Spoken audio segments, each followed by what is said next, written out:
Hello बच्चों, let's read the question. Write short note on the following hotspots of biodiversity. In this question, the key concept is hotspots. Basically, hotspots क्या होते हैं? जब एक reason जिस reason में 70% से भी ज्यादा ओरिजिनल नेचुरल वेजिटेशन लॉस हो गया है, अ रीजन जिसमें more than 70% of its original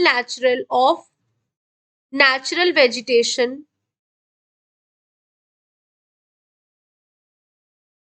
is lost। और वो लॉस्ट हुआ किस वजह से है? By human activity. By human activity. तो उन्हें हम किस में कंसिडर करते हैं? उनके लिए हॉटस्पॉट्स बनाए गए हैं। क्या बनाए गए हैं? हॉटस्पॉट, जहां पर हम ऐसी नेचुरल वेजिटेशन और एनिमल्स को हम रखते हैं जो ह्यूमन एक्टिविटी की वजह से 70% से भी ज्यादा लॉस हो चुके हैं। उनके लिए स्पेशली 30 बायोडाइवर्सिटी हॉटस्पॉट्स बनाए गए हैं। 30 हॉटस्पॉट 30 हॉटस्पॉट जो है उनके लिए बनाए गए हैं इन the world. In the world. तो बेसिकली अगर देखते हैं, ये नंबर जो है टाइम के साथ चेंज होता रहता है। एंड अब हम ये कह सकते हैं कि there are 36 biodiversity hotspot in the world. अब कितने हो गए हैं ये टोटल? 36 हो गए हैं। मूविंग फॉरवर्ड, बेसिकली इंडिया का जो पूरा एरिया होता है दैट इज उसका 2.4% जो होता है वो हॉटस्पॉट के लिए रखा गया हुआ है। यानी कि हॉटस्पॉट जो है वो 2.4% में पाए जाते हैं। कितने परसेंट में? 2.4% में पाए गए हैं। But they support more than half of the world's plant as एंडेमिक्स।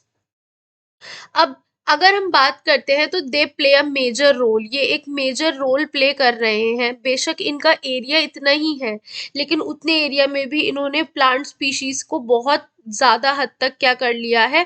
Cover कर लिया है। एंड नियरली 43% जो है वो किसके लिए है? Birds, mammals, reptiles are as endemics. Now अब बायोडाइवर्सिटी इंडिया में अगर हम बात करते हैं, इंडिया में अगर हम बात करते हैं तो 4 बायोडाइवर्सिटी हॉटस्पॉट पाए जाते हैं।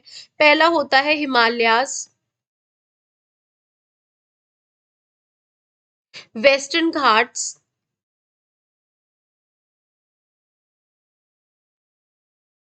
Indo Burma region, Indo Burma region and the Sunderland.